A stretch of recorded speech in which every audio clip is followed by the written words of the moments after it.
ideas are difficult to uproot. This was Dr. Farhan Mujahid Chak. Thank you very much. Our next speaker is Sheikh Tajammul-ul-Islam, who's currently working as the Executive Director of Kashmir Media Services. He has special interest in collecting and reporting on-ground news and information about Kashmir Valley. He'll enlighten us on the subject of alliance between Indian media and BJP government. Over to you, sir.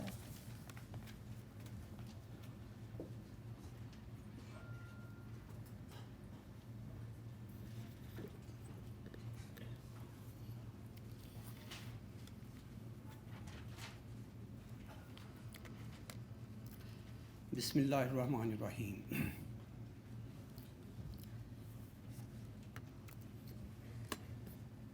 Honorable Syed Fakhar Imam Sahab, Janab Khalid Ibrahim Sahab, Janab Sardar Muhamad Anwar Khan Sahab, distinguished speakers, ladies and gentlemen. I am thankful to the Institute of Policy Studies to provide me an opportunity of addressing this prestigious seminar. Before going straight away to the topic, just for setting a background, let us have a glimpse of the situation of Indian occupied Kashmir. Number one, amid unprecedented Indian military lockdown, normal life in the Kashmir Valley and Muslim majority areas of Jammu region continues to remain disturbed for the 80th consecutive day today. Landline and some post-paid cellular connections have been restored, but a total ban remains enforced on the internet and prepaid mobile phones. Being unable to speak with their loved ones, people are suffering emotionally and psychologically as a direct result of the continuing siege.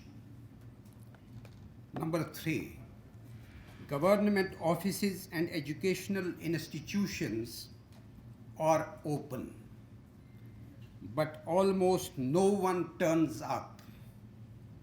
Shops and business establishments, apart from opening for a few hours in the morning and evening, remain shuttered. And public transport is off the roads as a mark of silent protest against Indian occupation of the territory's special status. Number four, local newspapers have been reduced to few pages and they could not update their online editions since August 5 because of the gag on internet.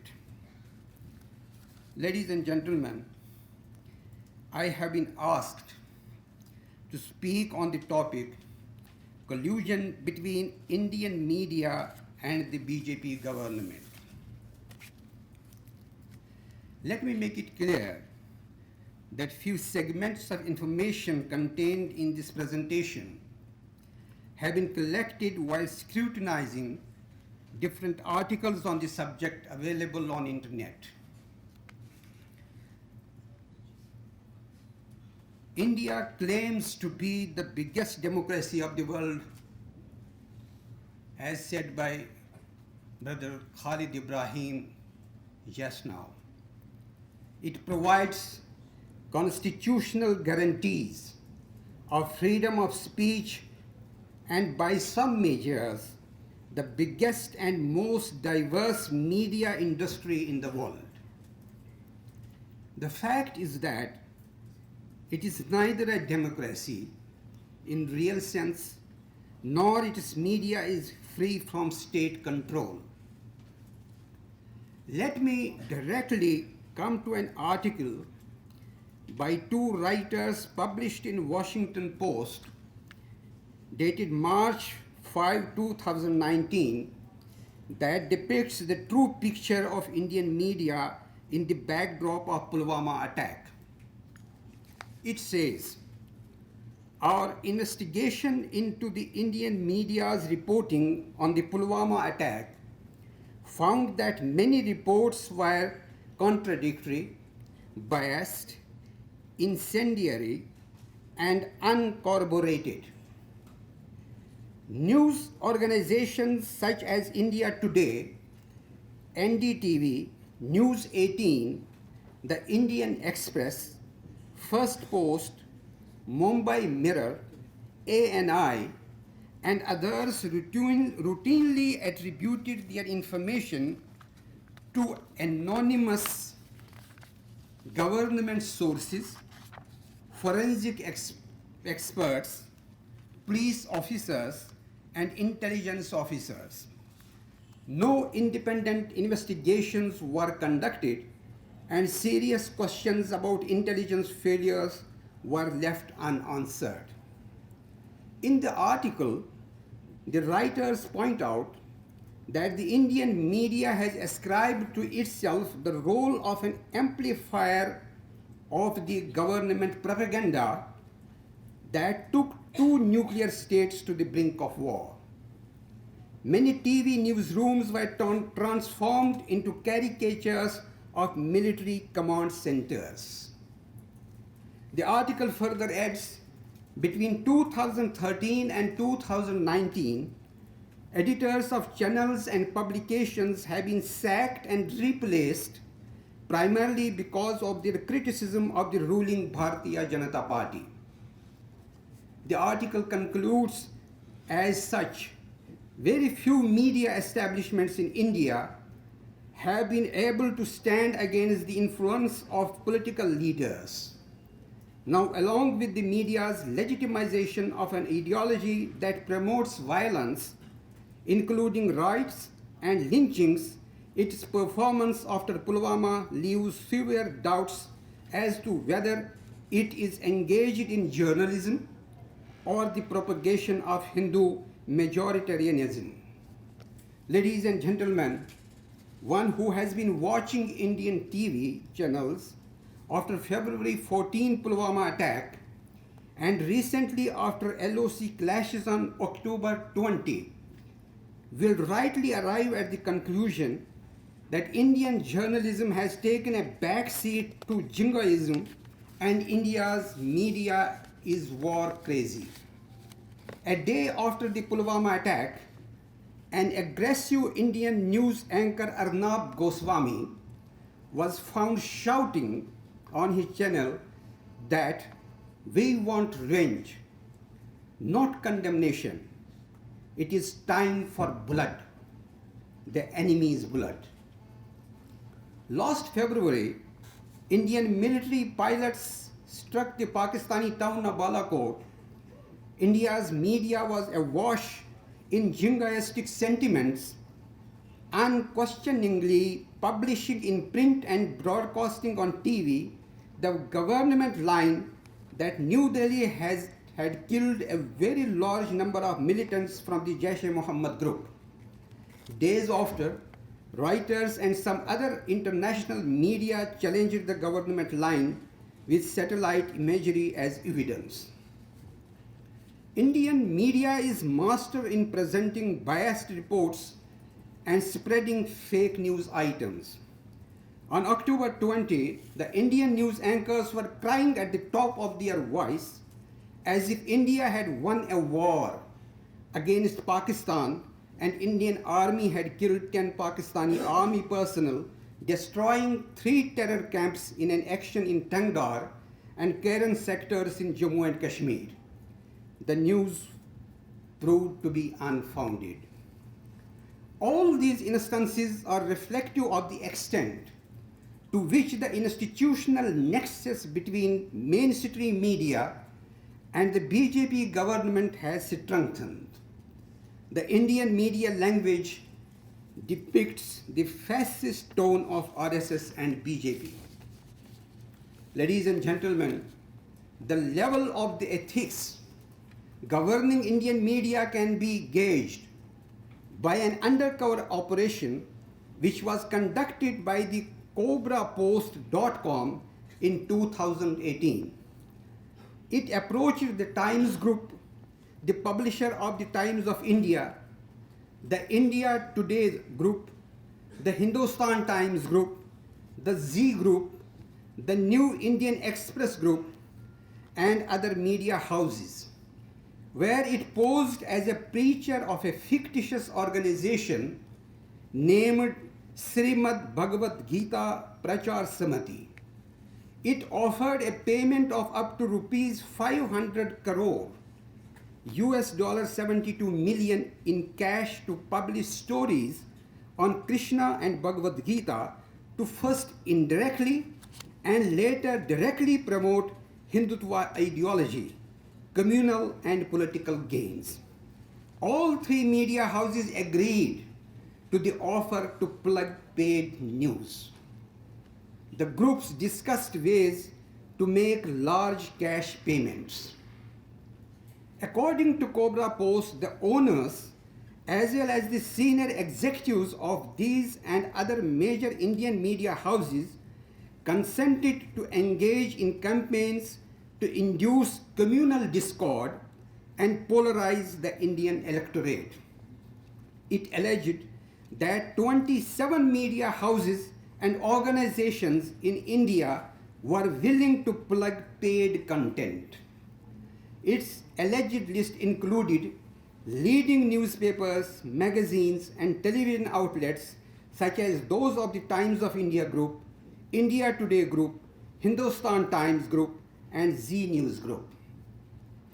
Corrupting TV channels and newspapers and paying huge amounts to the journalists and anchors is a common practice of the government in India to control the media. The media company Bloomberg has claimed that paid news was rotting India's democracy.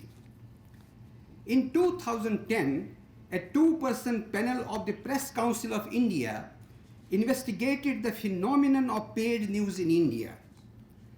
This resulted in a detailed 72-page report citing names and instances where information that had been paid for had been passed off as genuine news. However, the Press Council decided to not release the full report and published a shorter version of the report. Secondly, it has been a routine practice of the governments in India to plant faithful people in the media. BJP is considered to be the most successful in this matter. The dominant mass media outlets in India are large companies operated for profit, and therefore they find themselves compelled to cater to the financial interests of the owners, who are usually corporations and controlling investors. The Network 18 Group, India's largest news conglomerate, is owned by Reliance Industries, whose business interests range from petroleum to telecom, many of which are dependent on government policy. Z News is owned by Subhash Chandra, whose candidacy for election to the Rajya Sabha, the upper legislative house, was backed by the ruling party, the Bharatiya Janata Party. Similarly, Republic TV is part of a group in which one of the principal investors is a BJP parliamentarian. There are other examples as well. Ladies and gentlemen, the media organizations and the media men in India who do not toe the line face reprisals, including negative responses, complaints, threats, lawsuits, or punitive legislative actions from governments, advertisers, mighty corporations, and private influence groups. In recent months, Anil Ambani-led Reliance Infrastructure has filed a clutch of defamation suits to the tune of tens of thousands of crores or billions of dollars against news media organizations for raising uncomfortable questions about the Rafale deal, a controversial defense deal in which India acquired 36 fighter jets from France. The deal has put Narendra Modi in an awkward position as he has been blamed of corrupt practices in the deal. When all else fails, there is the more direct legal iron hand. The Kashmiri journalists have been continuously facing incarcerations, threats, beatings, and even assassination. Sometimes the publication of newspapers is also banned. Two Kashmiri editors, Qazi Shibli and Asif Sultan, are presently behind the bars under the Black Law Public Safety Act. Another example is that of NGOs such as Amnesty International and Greenpeace, who have recently alleged a concerted smear campaign by the Indian government in collusion with a few English language news channels, with the latter also attacking veteran Bollywood actor Nasiruddin Shah for appearing in Amnesty International's appeal to uphold human rights and free speech in India. The private channel NDTV, which is disliked by Narendra Modi, was raided by the income tax authorities this year, and a slew of cases against the channel were filed by all the investigative agencies that the government commands. The Bharatiya Janata Party has officially carried out a boycott of the channel. One way in which the government exerts control over domestic media is through advertising. In June, New Delhi cut off state advertising with at least 3 publishers of prominent English language newspapers. Senior executives of those groups and opposition leaders contend that the ad freeze was retaliation for news reports critical of the government.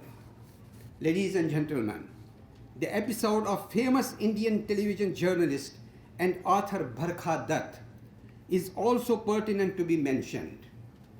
The BJP government is displeased with her, and what happens to her can well be understood in her following tweets dated June 7, 2018. Tweet number 1. Received chilling veiled threats and messages from powerful people in the establishment today that my family and I are under surveillance, and that I will be smeared and maligned to stop me from starting any new projects. Was advised to get my house debugged. Is this my country? Another tweet. Over the last few months, those associated with the ruling party have warned me, politely, impolitely, not to work on new TV projects, and told me we will never allow them to happen. Today I was told a 45-minute meeting held on how to stop me, smear me, malign me, tape me. Those who conveyed the message to me today said a big meeting was held on how to stop me and my projects.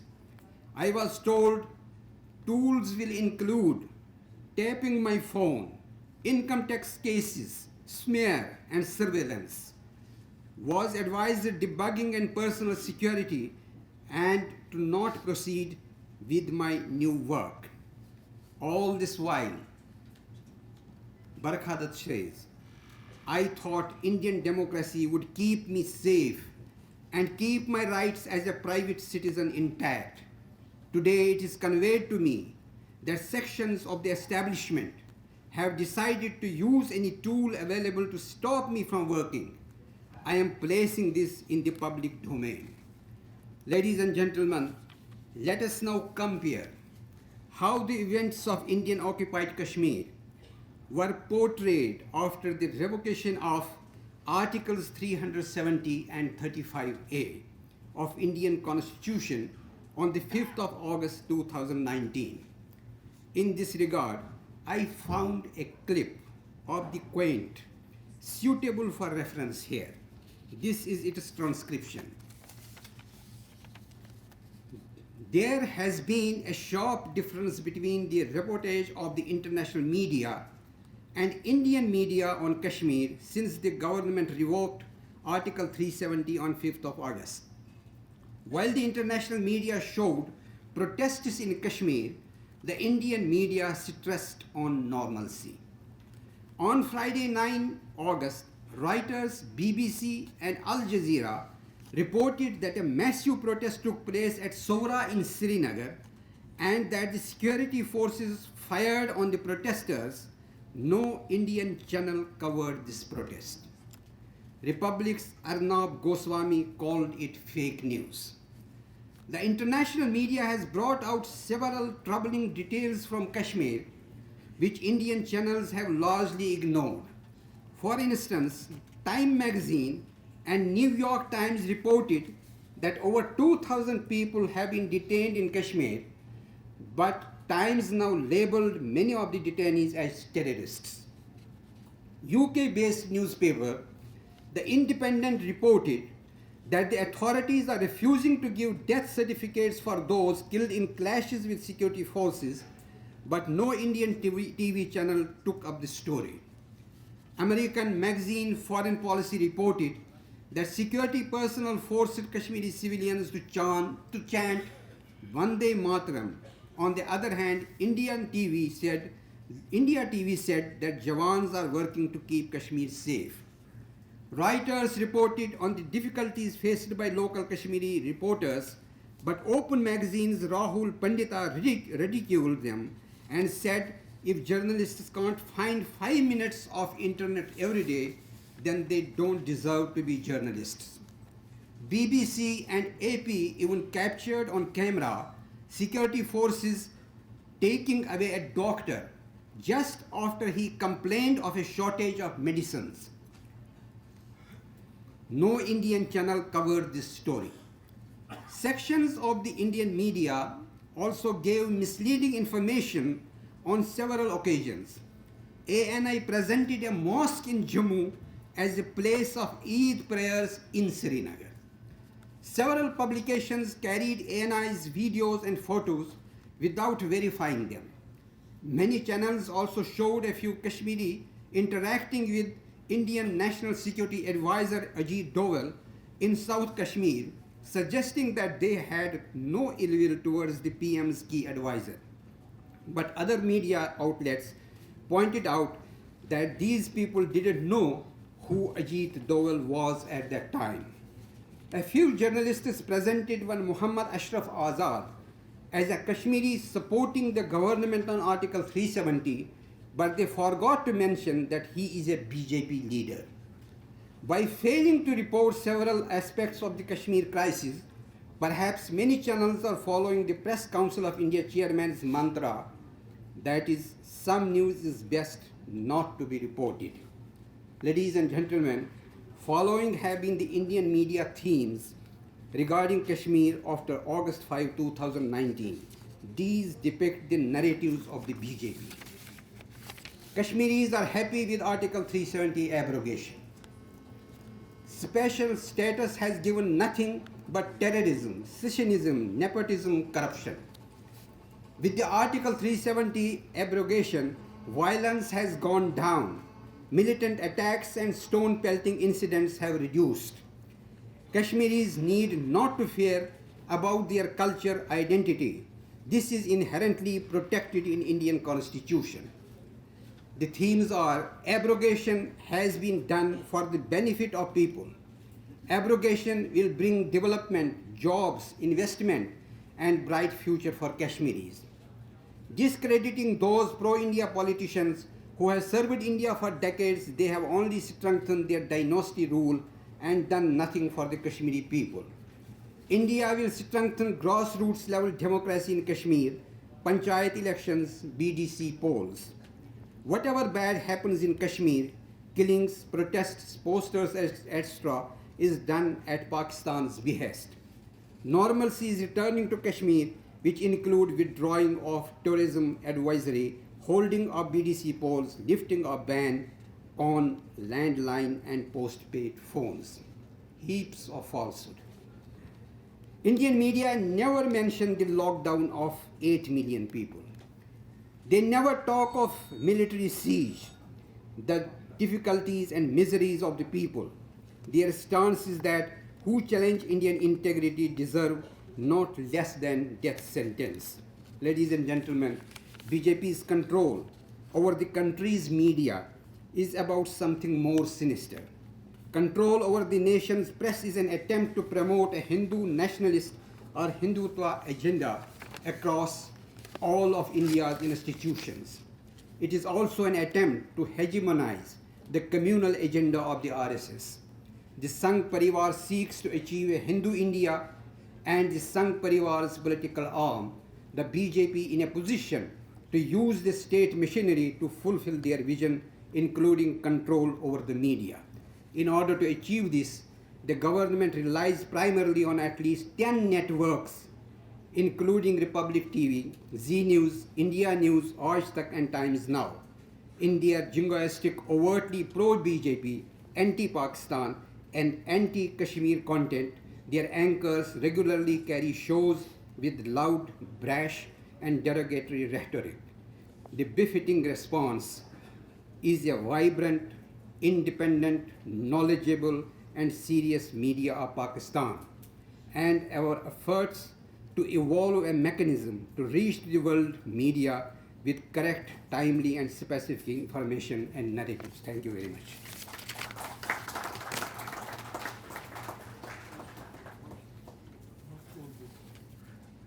India is neither a democracy nor is the media free from state control. And Indian journalism is war crazy, revengeful, calling for bloodshed. Thank you, the Chambal Sahib, for extremely informative and equally alarming facts and statistics from the ground. Our next speaker is Dr. Asma Shakir Khawaja. She's a prominent academic of our country, assistant professor NDU in the Department of Peace and Conflict Studies. She's also the author of the famous book, Shaking Hands with Clenched Fist, The Grand Trunk Road to Confidence Building Measures Between Pakistan and India. Today she's going to present her paper on conflict report by the Indian media, Feeding the War Hysteria. Please welcome Dr. Asma Shakir Khawaja. Thank you. Assalamualaikum. As you can see, the topic of my presentation for today is conflict reporting by Indian media feeding the war hysteria.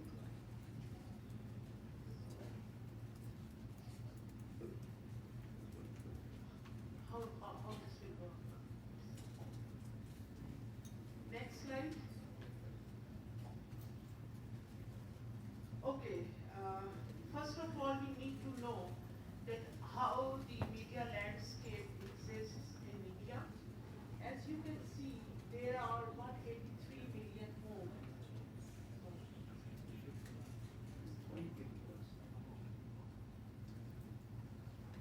So you can see there are 183 million homes with cables and satellite access, 882 private channels, out of which 391 are news channels, 243 private FM radio stations, 200 operational community radio stations, and 465 million internet subscribers. So this shows that how magnificent and how powerful Indian media is or can be, because they have outreach to immense number of people. In that case, if Indian media is so rich and diversified and huge, then what is the case of freedom of media in India? And it becomes more important when India propagates itself as the world's largest democracy. And I am sure you know that democracy is not an electoral process, but democracy is a set of values. And freedom of speech is one of the most important values of democracy. So as you can see, India ranks at 140th on Press Freedom Index. And it is the one of the most, the lowest side of the index. In 2018, India was the 5th most deadliest place to be a journalist as per the Reporters Without Borders. 80 journalists were killed out of which 63 were professional journalists in 2018. So this is the state of freedom of media and speech in India. How media should ideally behave? Before discussing that what is the behavioral pattern of Indian media, we need to know that how an ideal media should behave. So there are two schools of thought for that, but first of all we need to understand that words can enlighten, they can uplift, and words can kill as well. So it's the choice of media that for what purpose they are using their words or these words. Media can be used as an instrument of peace or war, but it depends that what are the priorities of the certain government, what is the priority of media, and what is a saleable commodity in that specific society. If war is the saleable commodity, media would sell war. And if peace has a constituency, media would try to sell peace as well. So what is peace journalism? There are two theoretical paradigms, peace journalism and war journalism. So first of all, peace journalism is solution oriented and aims at bringing out truth through covering all sides of the pictures.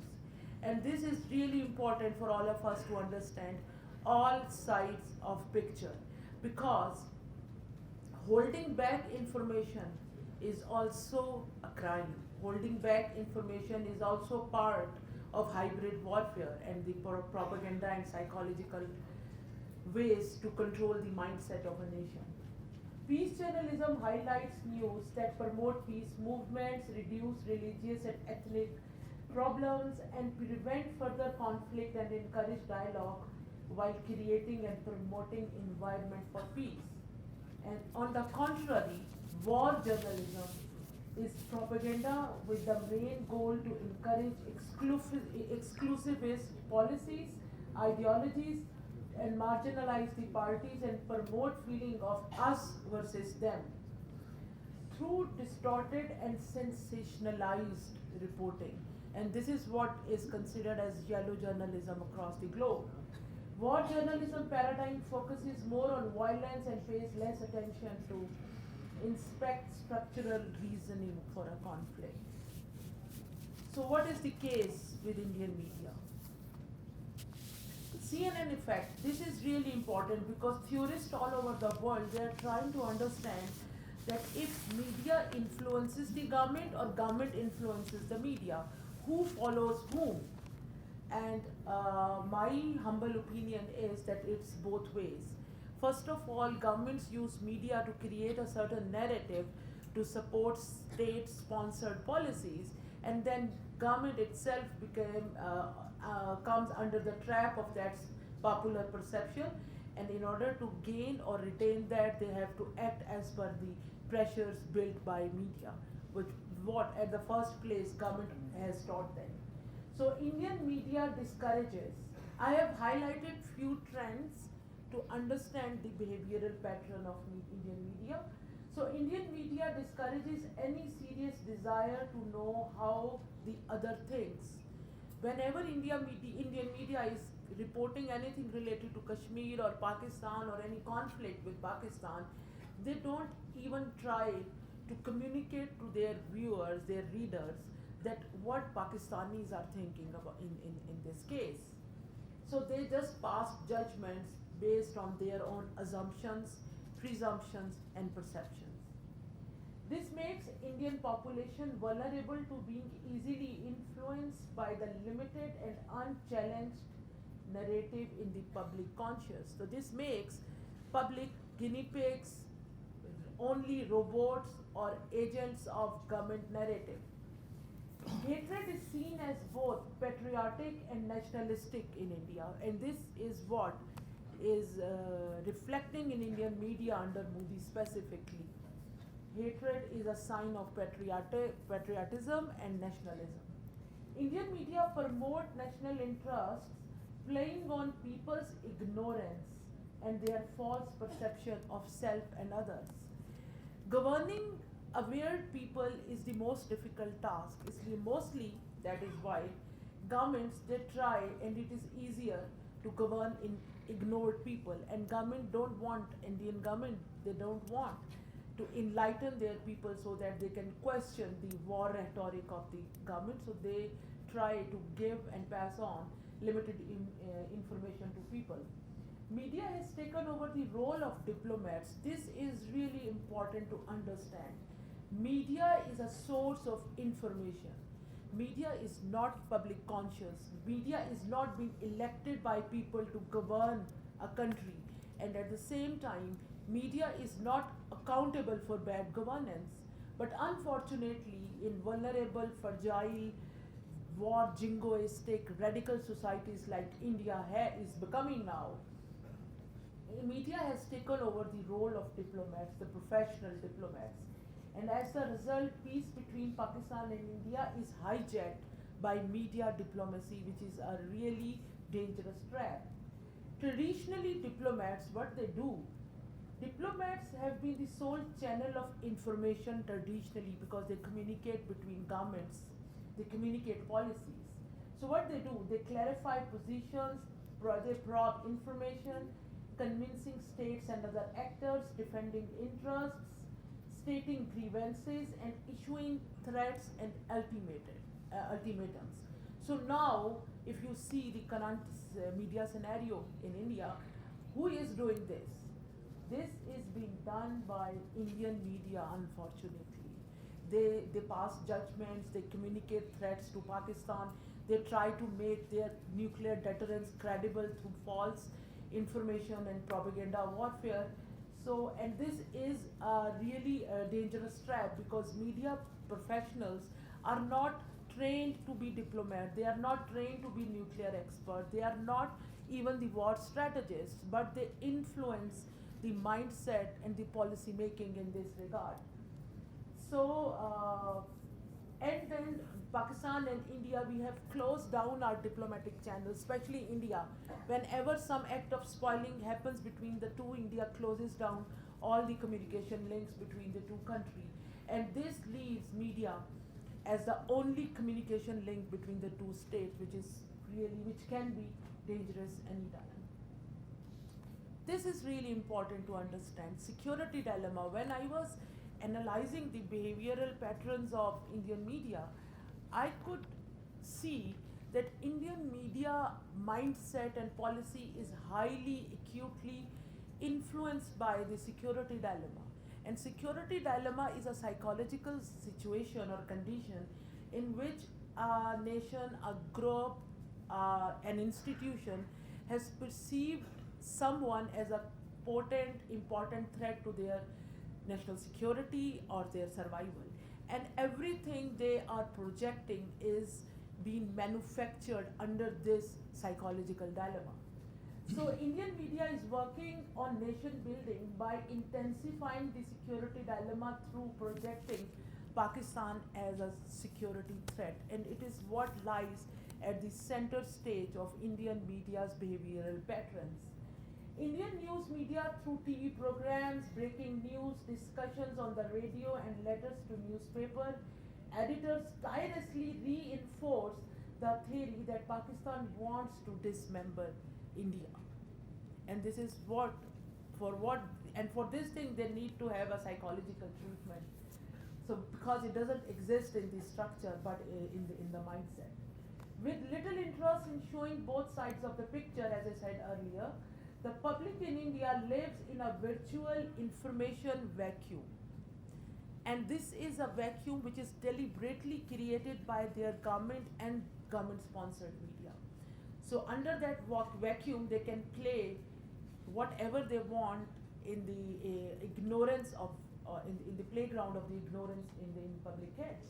Indian journalism is mainly war journalism. They don't focus on peace. They don't focus on commonalities. They don't focus on mutual interest and sustainable development, but they only focus on war journalism and how to divide Indian public and how to gain support for Indian public for the atrocities by the Indian government. They propagate unhinged warmongering to facilitate government's war jingoism. And at the end, I will explain that why they do that. The use of provocative text, flashy and sensational headlines, and more airtime for spoilers ensures not only good rating but it also reinforces the war narrative among the public, which is already influenced by the history of hostility. When you see Indian media, you will not, it is not often that Arundhati Roy is being interviewed by the Indian journalists, but you can see other spoilers or hate mongers or war mongers or war jingoists who have been given an appropriate airtime to influence public mindset. The urge in Indian media to promote jingoism at the cost of rationality. And when we, I'm sure if you want, you can try to listen to Indian media on YouTube channels, and you would be surprised to see the level of war hysteria and war mongering they are trying to create in the minds of public.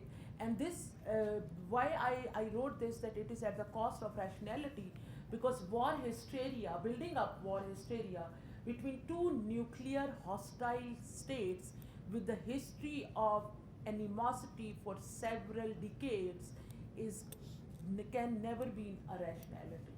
And this is what is the biggest, one of the biggest threats to international security, that Indian nuclear button in the hands of Hindu war mongering radicals. So, what can be the reasons? Reasons can be that peace does not have an audibility in India, because government has created such a popular perception with the help of media that peace is not audible. Peace is not even in national interest of India, maybe because they want to justify their extensive defense spending by creating war or presenting war as the only feasible option. Indian public does not have appetite for peace, because this appetite is being snatched by the aggressive posturing and policies of their concerned government. Civil and military establishment needs war hysteria to divert public's attention from real issues. And for this, I would like to quote the Bengali American economist who has won this Nobel Prize for economics this year, and he stated that Indian economy is on the tailspin. And believe me, the more Indian economy would be on nosedive, and we can see Manmohan Singh's statement for this as well, the more war jingoistic posturing you would see from Indian side in vis-a-vis Pakistan. So because they don't have capability maybe to resolve the real issues or ensure sustainable peace and sustainable development for their people, so they want them to, or they want to build a nation on the basis of war jingoism. Peace does not have a constituency. There is no political capital in favor of peace, and when we say this, we can see that what happened to the peace voices in India, what happened to Mani Shankar Iyer, what happened to Navjot Singh Sindhu, what happened to Jaswant Singh, or what is happening to Arundhati Roy. They all been called traitors for being the rational voices in India. So state has aggressive offensive designs, and these aggressive offensive designs are visible in the statements by BJP government, by Modi, by the defense minister, that nuclear war is an option, or they will abrogate the treaty, the Indus Water Treaty. So all those aggressive postures, although are for domestic consumption in India to please people, but actually peace and the future of the region is on stake because of this aggressive posture. There is a gap between election promises and the ground realities, and the more this gap would be widened, the more aggressive and irrational Indian government would turn. And this is why they abrogated the Article 370, because they can't work on real issues, so they wanted to create false perception of nationhood and strength by subjugating already an oppressed minority. Historical trends, very briefly. Indian media's irrationality is not a sudden or instant phenomena which has been raised after the abrogation of Article 370. It is a historical trend. Kargil happened in the time during the times when Pakistan did not have enough private TV channels, or did not have almost any. There was only one private channel at that time, but India had several private channels at that time. So initially, when Kargil happened, Indian media criticized their government, but soon, with the help of the psychological operational sections of Indian government, Indian media turned and changed or transformed its policy. And then they started glorifying the Kargil war as a symbol of nationhood and manliness. So for instance, India Today published a story titled Heroes of Kargil, and then Barkhadat said that you should be here to know what they are up to, and they were glorifying the things by Indian Army. The Hindu highlighted the human side of the army by publishing photographs of soldiers listening to the commentary of World Cup. So the Indian media took cue from the state and portrayed during Kargil times. Pakistan was a rogue state and at fault for violating ceasefire and occupying Indian territory. Pakistan is a treacherous rogue state, terrorist state, and were some of the words used by Indian media to describe Pakistan. In the process, it aimed at generating international favor and support for the Indian point of view by highlighting strategic restraint shown by the Indian forces to de-escalate the conflict. As the Kargil conflict drew closer to an end, it was evident that the Indian media has been effective in supporting, highlighting, conveying their government stance both at home and abroad. Lessons. What lessons we learned from the Kargil episode? Kargil showed that how media can be used for diplomatic purposes in a war-like situation. The coverage revealed that media could set agendas and influence perceptions of masses. Media prepared public for war. Initially critical of government's action, the Indian public started glorifying their army and their actions on ground. Since the international channels, including CNN and BBC, often used content from 32 Indian news channels, the Indian narrative dominated the airwaves and thus secured much support for Indian stance, and this is where Pakistan was unable to do justice. So as a force multiplier, media was used as a force multiplier, and using of single narrative, the Indian media were successful in creating an image of Pakistan as an aggressor, irresponsible and dangerous state with nuclear weapons. The episode also conveyed that a state of confusion that states chose to withhold information, media can create and dictate a reality of its own in international media. The Indian media restricted people's right to know. In democracy, people have right to know everything which government doesn't want to share. So Indian media manufactured public consent by violating their right to know. And what they did not tell their public that Kargil is the unfinished agenda of Simla Agreement. What they did not tell their public that Kargil was occupied by Indian forces in the war of 1971. And as per the Simla Agreement, Indian forces agreed, Indian government agreed to return it back to Pakistan, which they failed to do so. So the inability of Indian government to return Kargil back to Pakistan led to the Kargil war in 1998. So it was not a violation, but rather a reassertion of a legitimate stance of Pakistan on Kargil and area. But this was, Indian public was not told. Even I think mostly we don't tell this to Pakistani public as well.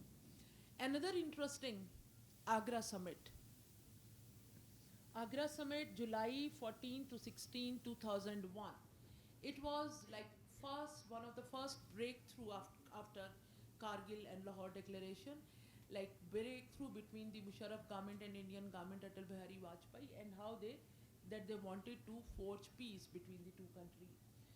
The moment Indian government, because of the international pressure and changed structural scenario, convinced that peace right now, aggression cannot be, they cannot opt for aggressive policies for Pakistan, so they thought that peace can help them to regain their strength or whatever.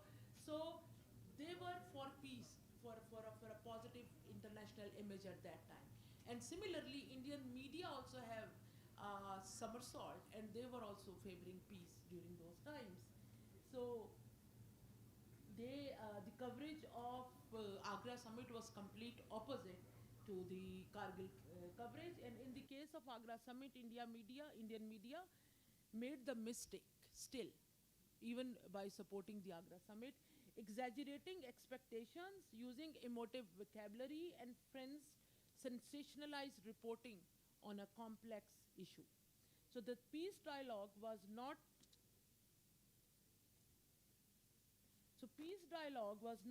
as successful as it could be because everything was under the lens of camera. So Agra summit could not bring the desired result because the cameras instigate undue, unnecessary pressure on the diplomats and the government officials. I'm skipping this because I've been told that I'm running out of time. So we can see I have this whole, the Uri incident and all other incident, that how Indian media reacted to different things. But here I would like to mention few things. The media coverage of Kashmir is definitely a war jingoism. Indian media presented Kashmiris as a hostile group. When you ask an Indian, Kashmiri is a synonymous to Pakistani. Being Kashmiri is synonymous to a traitor as well. Being Kashmiri means that the one is not loyal to India. So this is the perception what Indian media has created through different passage of time.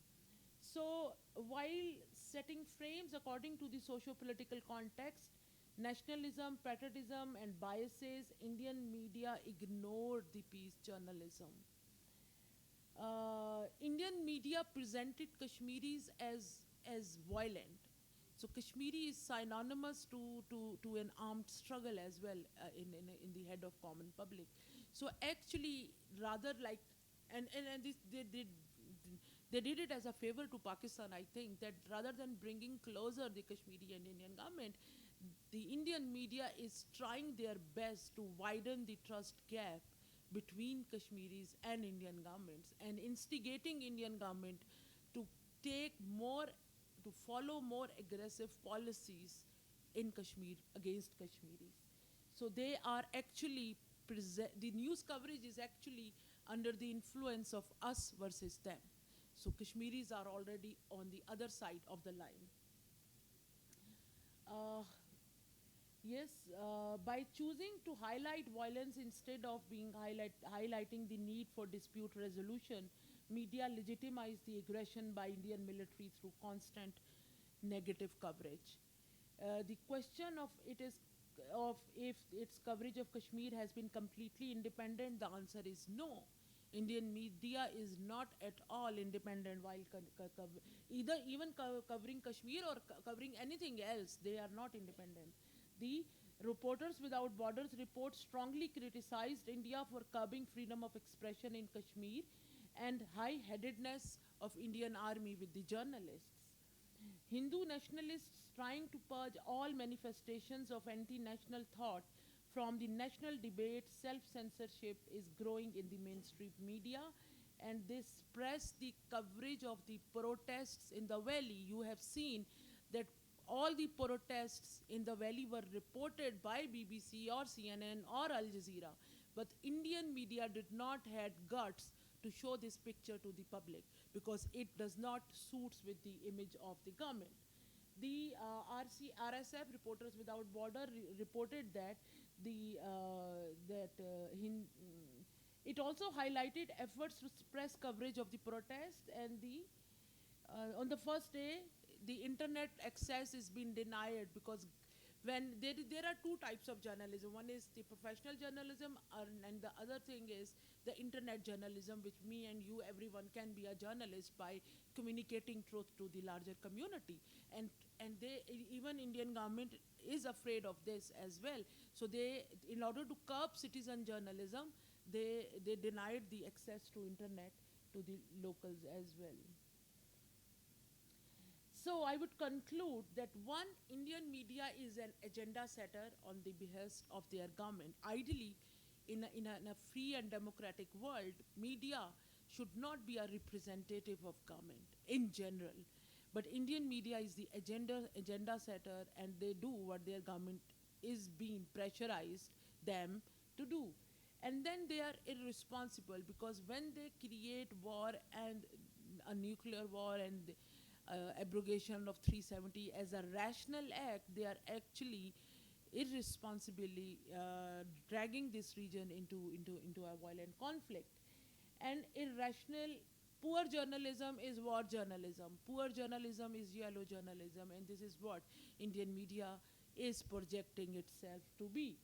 And then they are under the pressure of establishment, and there is no freedom of speech. If there would be any freedom of speech, there would not be FIRs against Manishankar Iyer and Arundhati Roy for being traitors in India. So there is no such thing as freedom of speech exists in India. Thank you so much.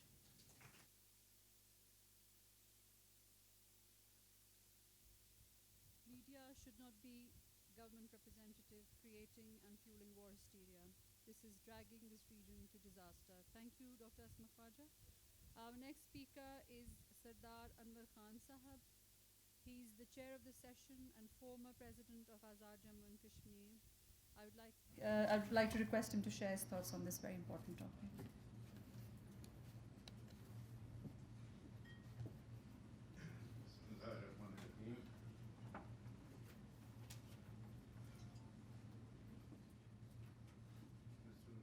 Syed Fakhar Imam, Chairman Executive Committee, and ladies and gentlemen, in fact I am supposed to be the chairman of this session also.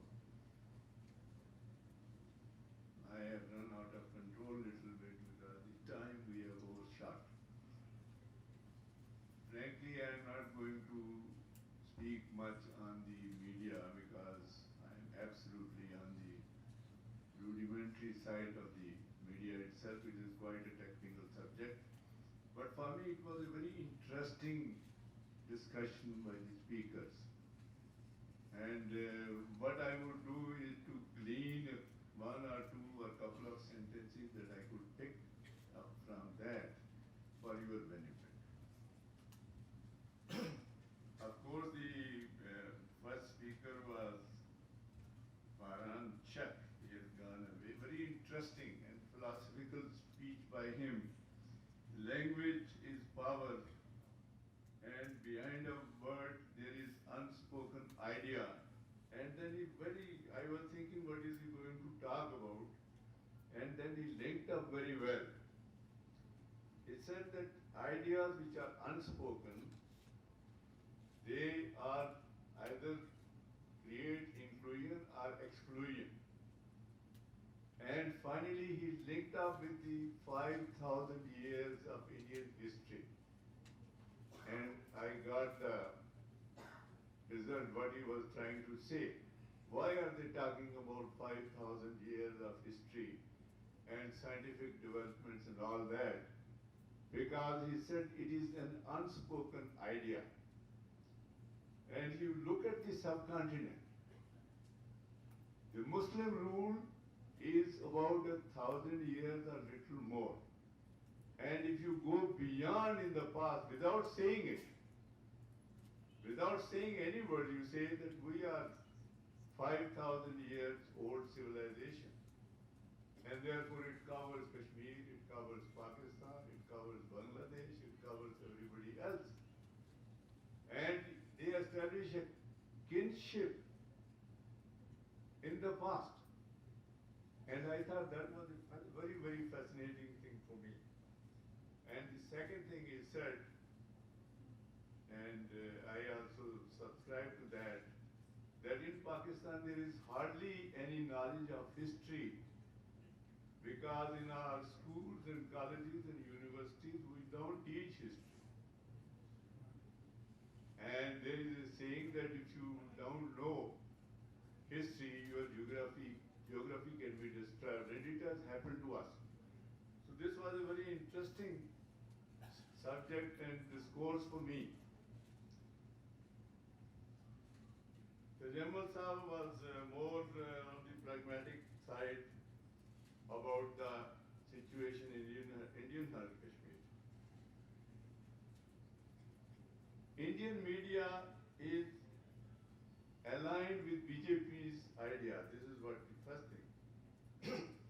And I agree with it, because the Balakot incident, Indians were absolutely in bad shape, they were beaten frankly.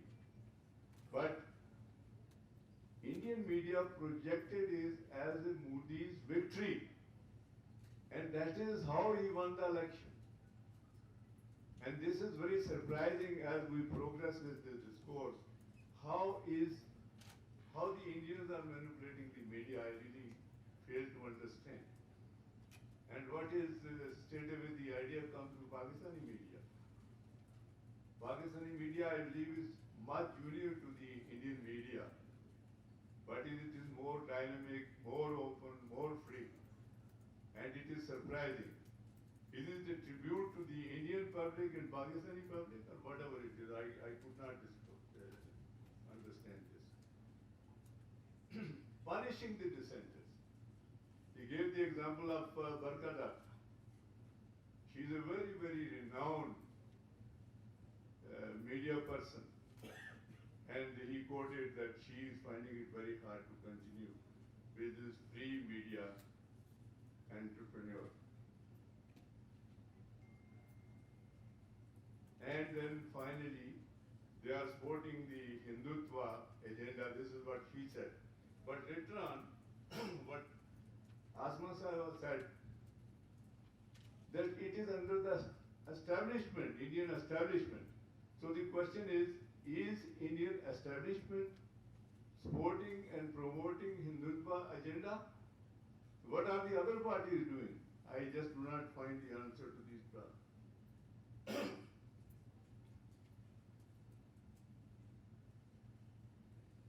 Now this is very interesting statement. Media sells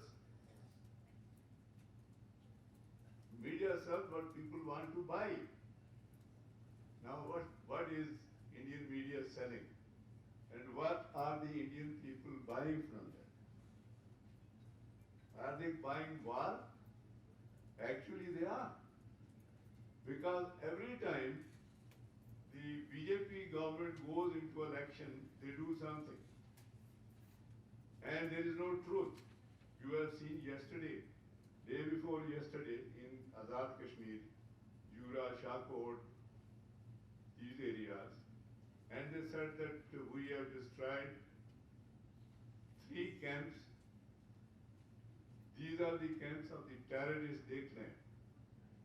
Because there are elections in 2 states. One is the state of Haryana and second is Maharashtra. So it really connects very well with the theory and the practice of the media and the BJP government. Of course, there are questions.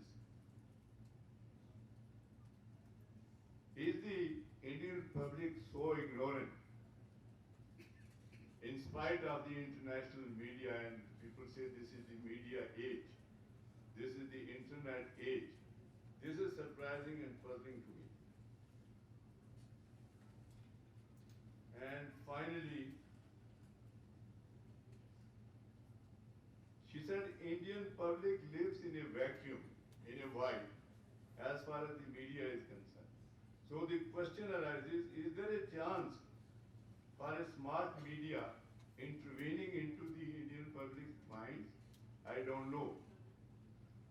The experts have to examine this and find out. Maybe there is an opportunity for Pakistan that Pakistan should see into it. Now this is what I wanted to say about media, because I could only say one or two sentences in each case, and this was very interesting, because I think the aspect that we have been not understanding so well so far, and maybe there is something for the government of Pakistan to look into it. How is it that the Indian government is utilizing media so effectively? Is it the corruption? Is it the ignorance?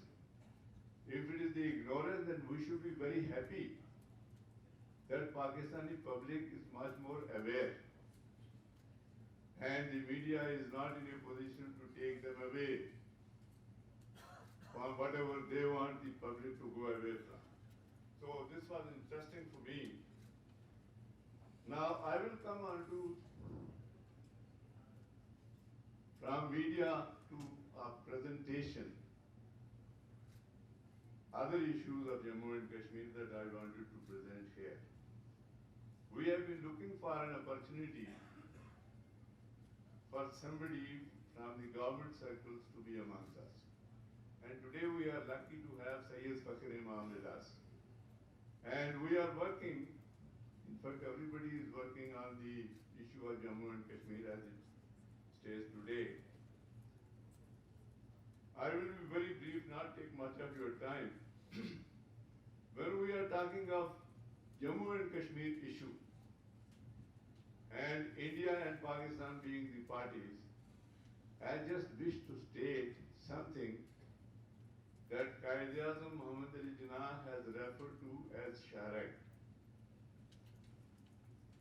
Nobody has explained it. What do you mean by this Sharak?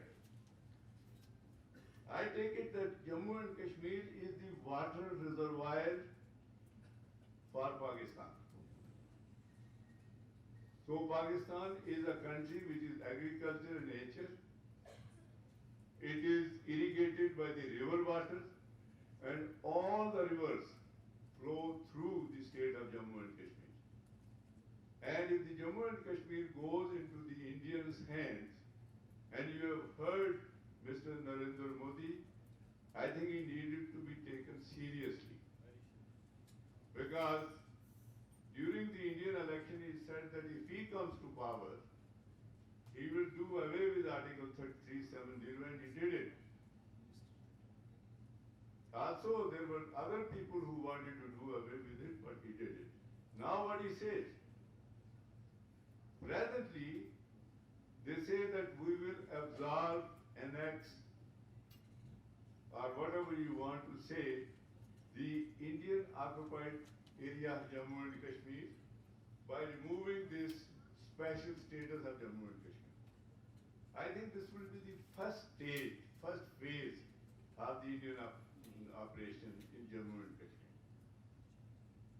And this they have started from 5th August this year. What they are doing is quite different from our expectations. Nevertheless, they are doing something. We thought they will be very harsh on the people of Jammu and Kashmir. They don't seem to be that harsh. We have been talking of genocide, we have been talking of bloodshed and all that. So far, luckily, it has not happened. Because nobody wants bloodshed, nobody wants genocide. But nevertheless, slowly but surely, India's objective is to annex the state of Jammu and Kashmir, absorb it properly as an integral part that they have been saying. Also remember that at present there are large number of Indian troops engaged with the people of Jammu and Kashmir. The estimates vary.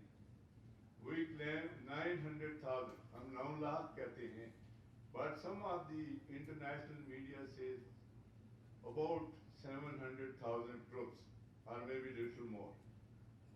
So these are the Indian troops. They make almost 50% of the Indian army, and they are involved fighting the people of Jammu and Kashmir. So if you look at the Indian Army, it is not in a good position to fight another good war. So as long as this continues, I personally feel that they will not be able to pose any serious threat to any other area of Pakistan, barring what they are doing, surgical strikes of the nature that you have seen from February onward, and recently there were certain strikes, fake strikes. But they have also been claiming, the good thing about the BJP government is that it does not keep any secret. They just announce what they want to do. And in the next phase, if these troops are able to control the people of Jammu and Kashmir, which in my assessment they will not be able to do it, because they have not been able to do it so far. Thereafter, they have other alternative available. Demographic change, because Article 35 has been repealed, and therefore anybody and everybody from India, including the BJP goons, can come to Jammu and Kashmir, facilitated by the government, and they can purchase land. And thereafter do whatever. And therefore, our UN resolutions will continue to stay on. India would like these resolutions to be continued and kept on, though they would like that no decision is taken. And once the demographic change takes place, God forbid, 5 years, 10 years, then they can go to the UN and say, let's have the plebiscite. That is the end of the issue of Jammu and Kashmir. That is the threat of this demographic change. But in case it suits to the Indian government and their army is freed from the internal fight in Jammu and Kashmir, they can think of either invading Azad Kashmir or Gilgit-Baltistan or both in a limited war scenario.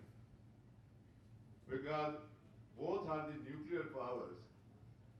Although one of the speakers has said that they are not mindful of the nuclear threat, nevertheless they cannot ignore it. But that will happen once their troops are available according to my assessment. Your assessment can be as good as mine. And you can come out with different conclusions too. And thereafter, after they have controlled the people of Jammu and Kashmir, I would add, I am not thinking that they will be able to control the people of Jammu and Kashmir, but hypothetically speaking, rivers under their control and people of Jammu and Kashmir under their control, and a hybrid war that we have talked about in the morning, then they would like to subdue Pakistan. And maybe there is not much fight left to do that. So this is how I think the Indian design will unfold. What about us? I think this will be very, very interesting because I am not aware of any concrete sort of response that has come out. Perhaps it will not be known also to everybody because there is a requirement for that also. So, first of all, we should see what objective we want to achieve. At present, जहाँ बात हो रही है कि now or never, अभी नहीं तो कभी नहीं, मैं इस तरह की बात नहीं देख रहा. This is the first time that India has taken an initiative to annex Jammu and Kashmir. पहले तो हम करते रहे हैं, कभी not so well done. UN resolution हमारे फेवर में बने थे. फिर कुछ लोग कहते हैं कि अयूब खान साहब के वक्त था, ज़ियाउल हक के ज़माने में बहुत अच्छा मौका था, and we could have got it, but we missed out all these opportunities that came our way. This is the first time that India is initiating. They are initiating integration of the Jammu and Kashmir area. And therefore, in my reckoning, if we can defeat this Modi's design kind of 5th of August, we will have had a very satisfactory result. Anybody who is thinking that at this time, now or never wali baat thoda jazbatiyat hai, because you have to see your own situation, you have to see the enemy situation, you have to look at the economic situation of the country, you have to see host of other things. But still I would say that India forces onto you a war, you have to fight a war. Although it will be limited war, whatever its nature is, but Pakistan is not in a position to initiate a war. But presently I am saying that they will do similar sort of things. जैसे post वो जो हुआ था Pulwama, or you have seen yesterday, or at the time of election, this kind of thing will continue. We should be prepared. I think what Kashmiris did at Pulwama is the route towards victory. Because if you are thinking that without hurting the Indian armed forces, we can win a war against India, history doesn't tell us this. Therefore, we should not discourage such like activity if the Kashmiris do on their own accord. We have next door Afghanistan. हम 72 साल से इसमें लगे हुए हैं. Afghanistan started in 1979 and 2 superpowers have been defeated by then. हमसे मुख्तलिफ नहीं है, ज़्यादा नहीं है, कुछ नहीं है. हम भाग भाग के अक़वाम मुत्तहिदा में थके हैं, वहाँ से कुछ आता नहीं है. I am not against going to the United Nations or doing the diplomatic effort. We should do more, but results will not come from there. We should see from where the results will come. Results will come if the people of Jammu and Kashmir, with the support of Pakistan, can hurt the Indian army to the extent that they are forced to give up.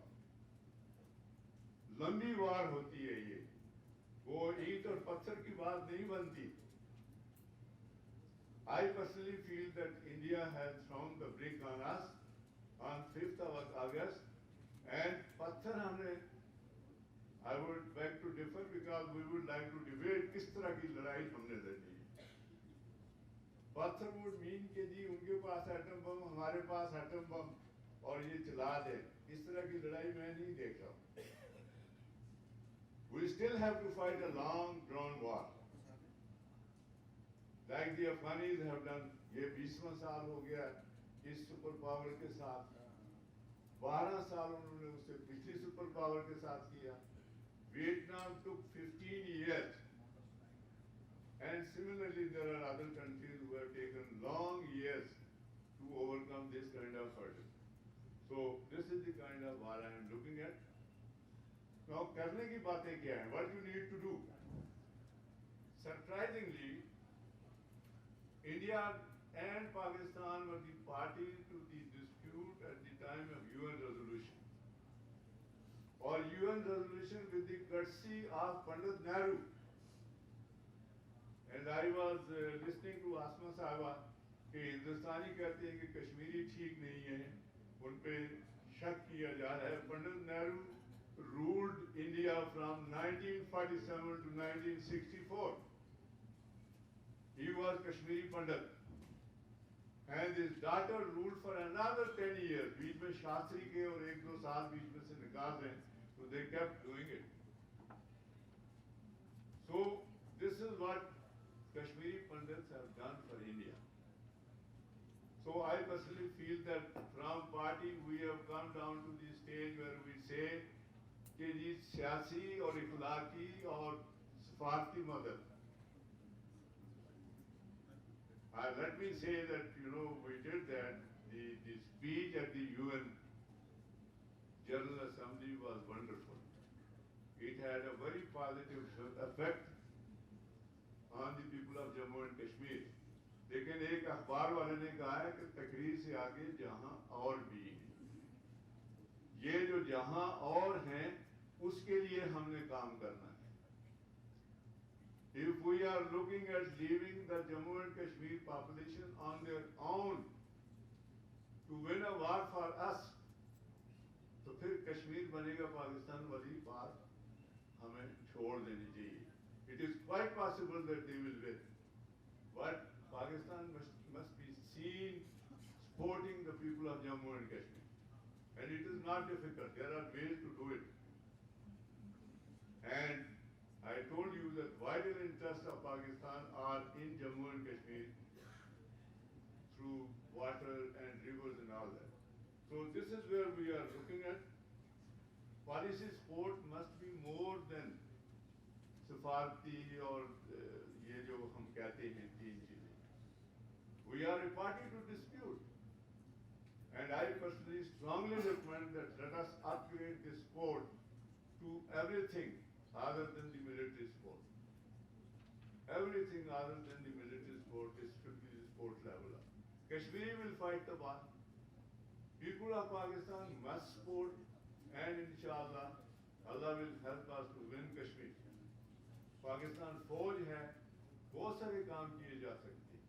We are not still thinking into इनका जवाब पत्र का मतलब है कि nuclear वार के ऊपर चलो, बिल्कुल नहीं कह रहा हूँ. But these things have to be debated.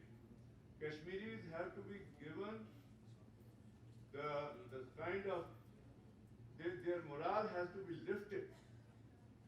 And mind you, this war, 30-year war, started as a result of influence of Afghanistan war.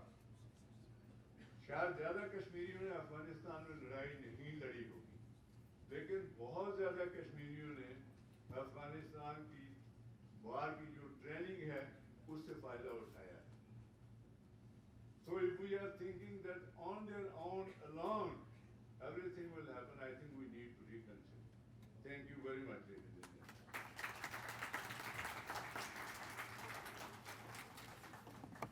Thank you, Sardar Khan Saab. It's always a pleasure listening to you. Our next speaker is our chief guest, Syed Fakhar Imam Sahab, who's a senior politician, member National Assembly, and is currently serving as the chairman of Kashmir Committee. He served as the leader of opposition National Assembly 1986 to 88. He was also the 11th elected Speaker of the National Assembly in 1985 and remained Speaker until 1986. Can I request Syed Fakhar Imam Saab to speak to the audience? Thank you.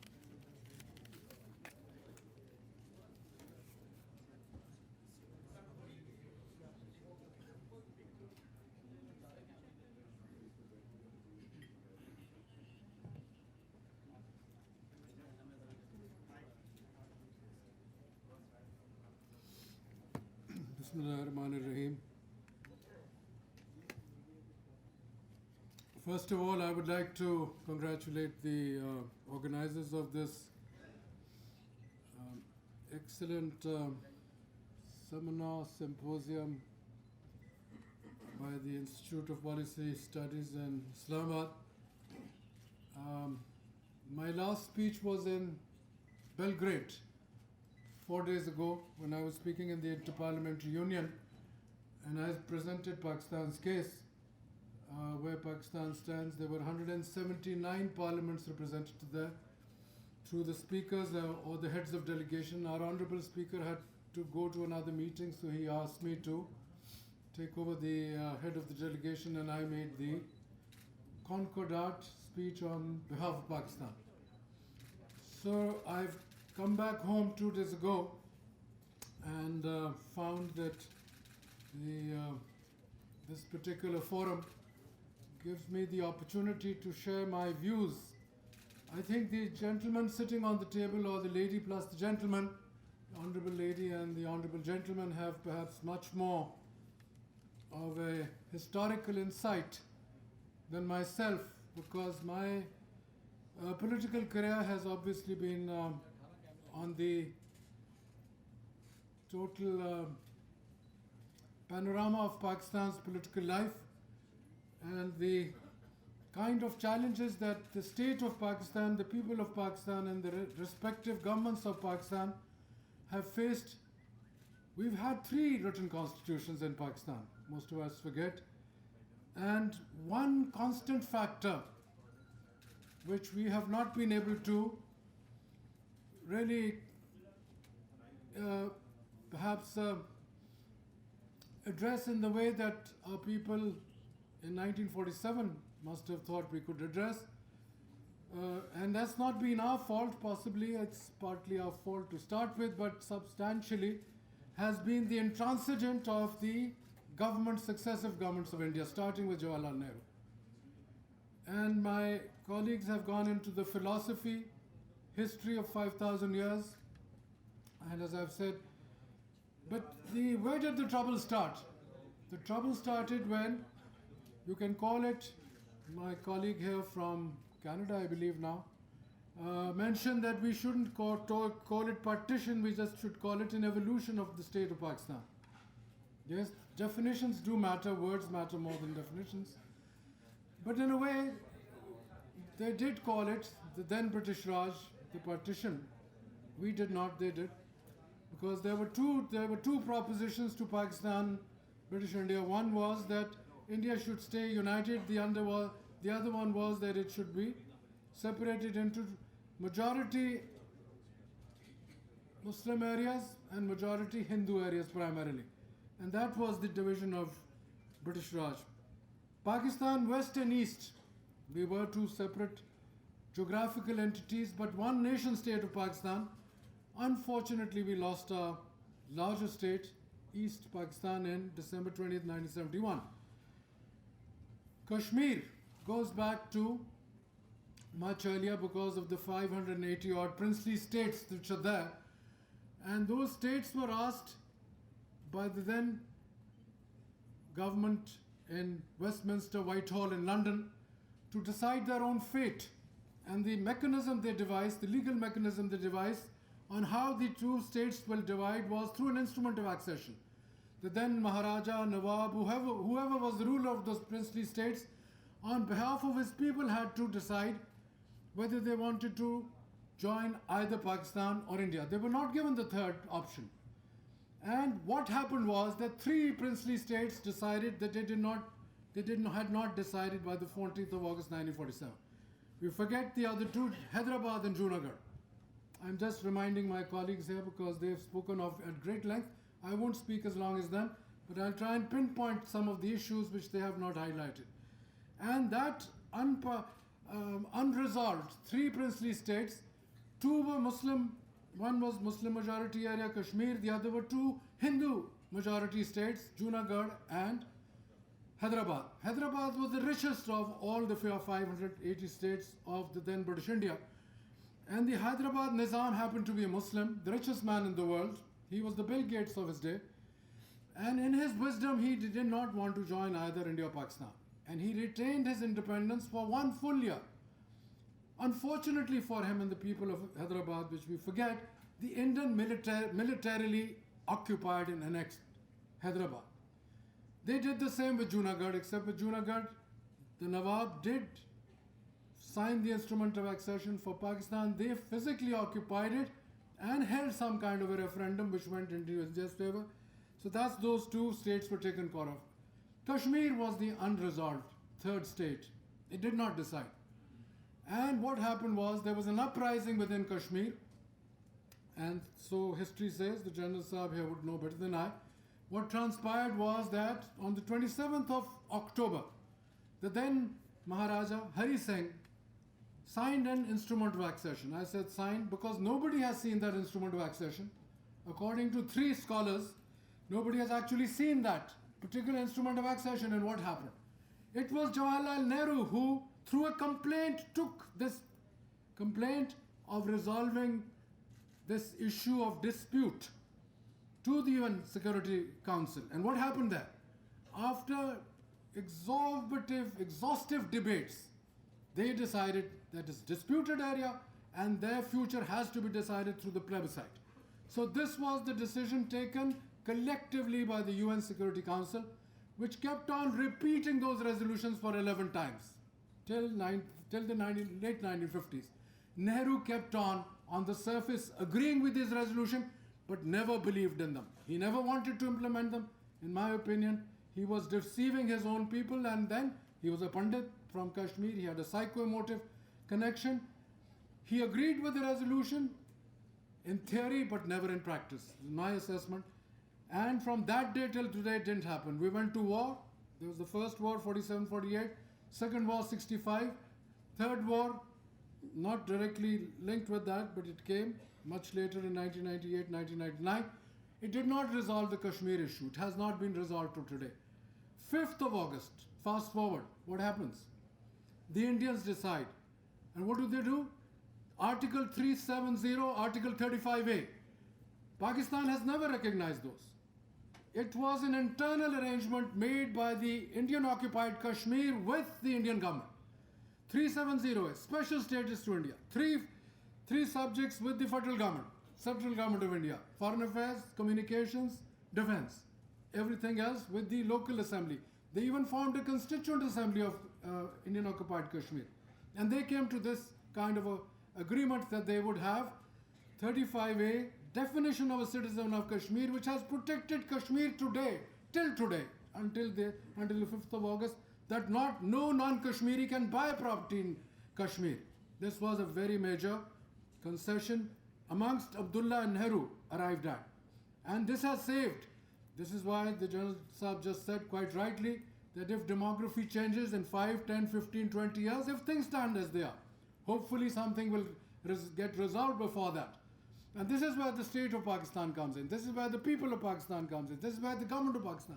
Sir, the Kashmir Committee represents the people of Pakistan in the sense that we were created in 1994 through a motion moved in the National Assembly of Pakistan, this Kashmir Committee, of which I am chairperson. It used to be only of representing the National Assembly of Pakistan, of the whole committee, of the whole assembly. Now it is composed of the National Assembly of Pakistan and the Senate. So we represent both houses of parliament. We don't classically represent the government. That is the Kashmir Ministry which does that. But we are the people's voice, Vox Populi, the representative of the people, the legitimate representative of people of Pakistan, and we are supposed to constantly take the Kashmir issue both internally within the Federation of Pakistan and outside. I've only gone out once, recently. I was at the Speakers' Conference when the Speaker took me along. There were 6 speakers from China, Russia, Iran, Turkey, Afghanistan and Pakistan. Then we went to the IPU where we represented Pakistan at the International Forum of all parliaments. The UN General Assembly session where Mr. Imran Khan made a very, I think, effective case for Kashmir. We were representing Pakistan with the parliaments of the world, which is called the Inter-Parliamentary Union. And this represents 179 parliaments, the rest of them are observers.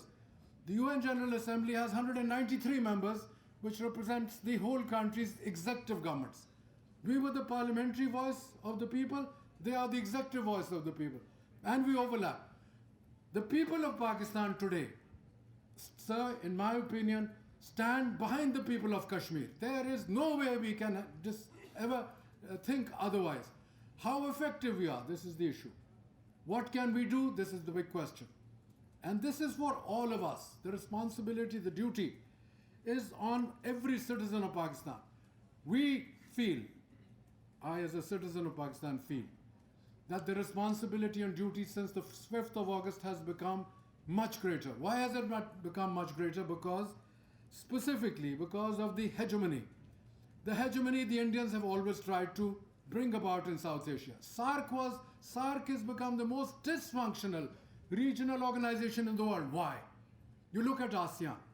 It's grown from strength to strength. You look at the European Union.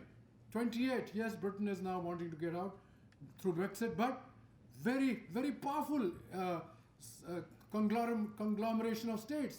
Despite the fact for 1,000 years, the biggest enmity was between France and Germany. Today they stand together in the European Union. The United States of America had NAFTA. Between Mexico, Canada and United States. Yes, Donald Trump has certain reservations, but before that, this was becoming a very major force in the world. So we have to look at Latin American governments have their own. The African governments have their own. There's an Arab League. There's also the Muslims. Yes, the Islamic countries also have their own forum. Maybe not as effective as the stronger countries because military mights. GDPs of the world matter, sir. We all should know. $85 trillion is the world economy. Who controls the world economy? Five or six, 7, 8, 9 nations. This group of 7, who do they represent?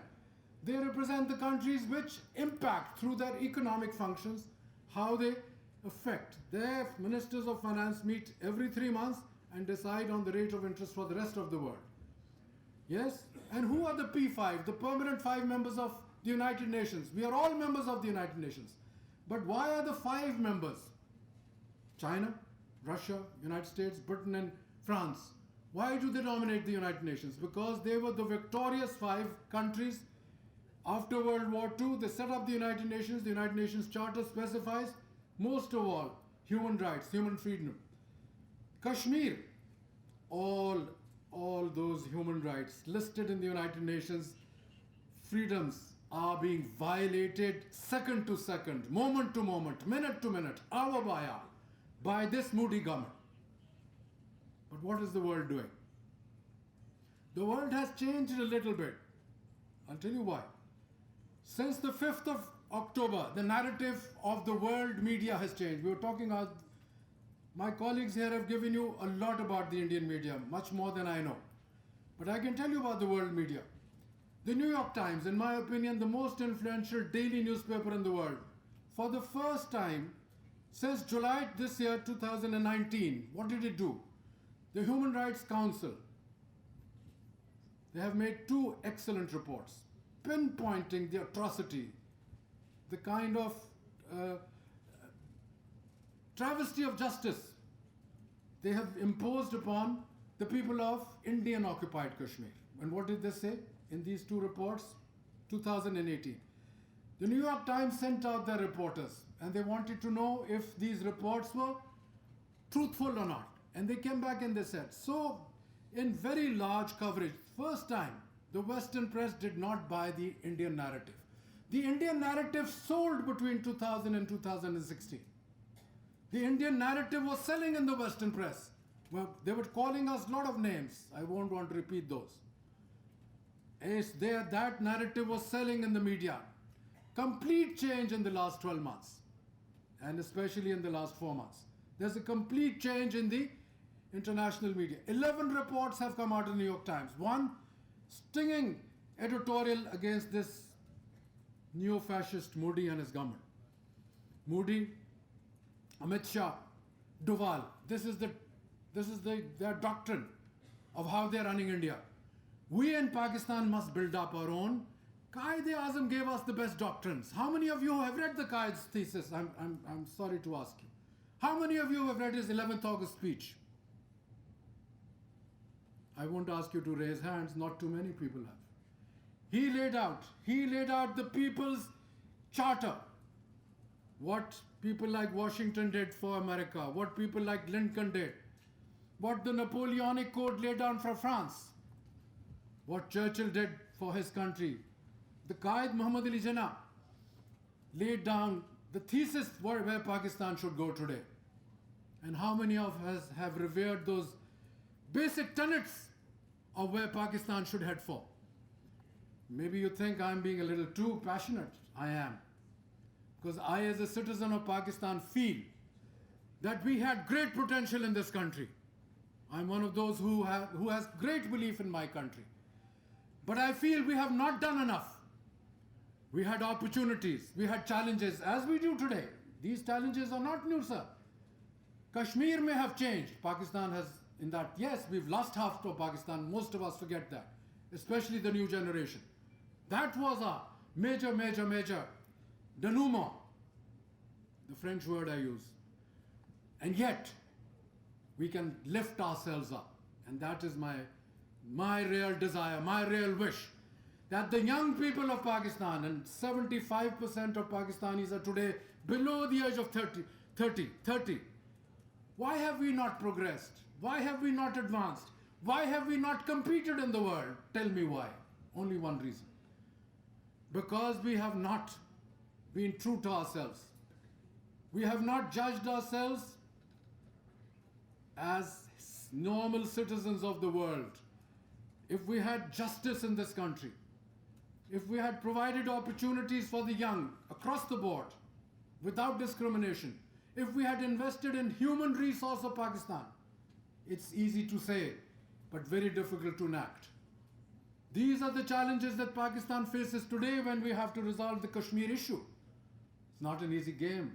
It's very easy to make speeches, but actually to act upon them, that is the challenge. And that is the challenge this country is facing today.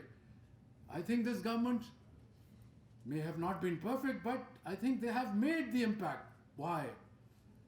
Two reasons. A, China is totally with us. When after the 5th of August we wanted to take up this challenge, and we wanted to, after 1965, sir, the United Nations Security Council was convened. People say, what happened in that? Maybe the fact of the matter is that after 54 years, the UN Security Council was convened. I think it was a very big thing. Yes, closed door. Yes, no statement came out, but the fact, they recognize that it's an international issue and not an issue only between two countries. This was the big change. India has been harping on this theme since Simla Agreement. And why did we sign Simla? Because we had lost East Pakistan. That is why we signed Simla. And India had 90,000 of our people there. That is why we signed Simla. And yet we had a clause in that Simla agreement which gave us access to international organizations, which we did not frequently use. Now we have used it to telling effect. And the UNSC Security Council meeting has met. Yes, people will say, what will come out of it? You know, there are always people who are very pessimistic, who are very cynical. I'm not. Yes, as the Honorable General has just said, we have to fight and fight and fight and fight. Possibly not the nuclear fight, but we have to fight in every way of life. If we act responsibly as citizens in the way we do our things, and we compete and create that kind of ambience, that environment within Pakistan, I can tell you we can do a great deal to assist the Kashmir cause and the Pakistan cause, because Pakistan and Kashmir are one. I fully realize I'm an agriculturist, so what water means to agriculture. I'm fully aware of the Indus Basin Treaty, so I've read every clause of it. Yet I know what Modi is doing. I understand what his ulterior motives are. But who's going to stop him? We can never rely on outsiders. Just don't imagine. What happened in East Pakistan? वो कहाँ गए थे वो बेड़े जिन्होंने आना था? Never, never, never rely on anybody. We have to rely on our own strengths, our own skills, and whatever else we do. So let's build up that Pakistan. Let's within our own selves, look at our own. Where have we done? How have we gone? In what direction are we going? These are the areas we have to examine. I may not be a specialist in war, but I understand, sir, implications of war. I understand the mechanisms of what the Pentagon is thinking.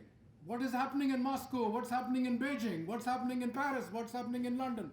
What's happening in Berlin? What's happening in Tokyo?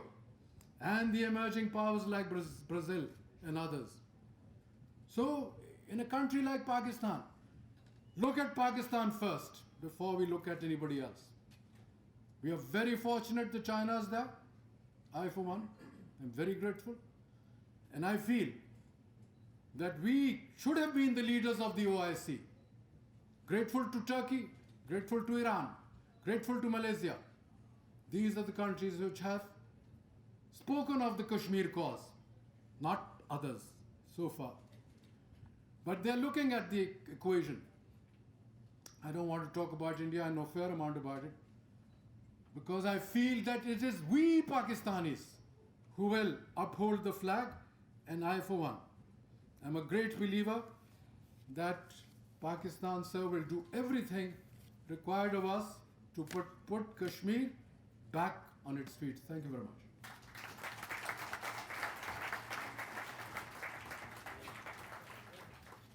Thank you very much, Syed Fakhar Imam Saab, for this speech.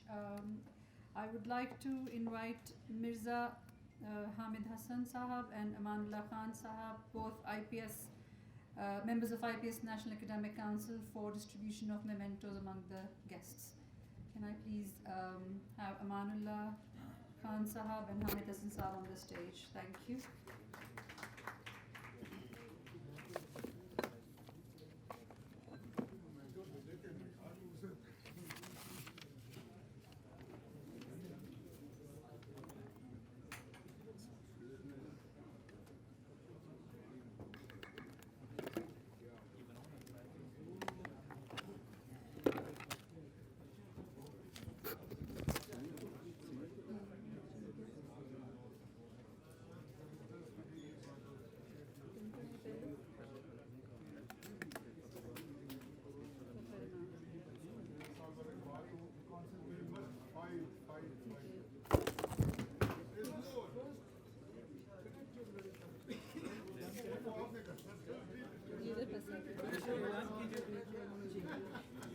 So the first mementos for the chief guest, Syed Fakhar Imam Sahab. Where is the one? Sardar. This is Sardar.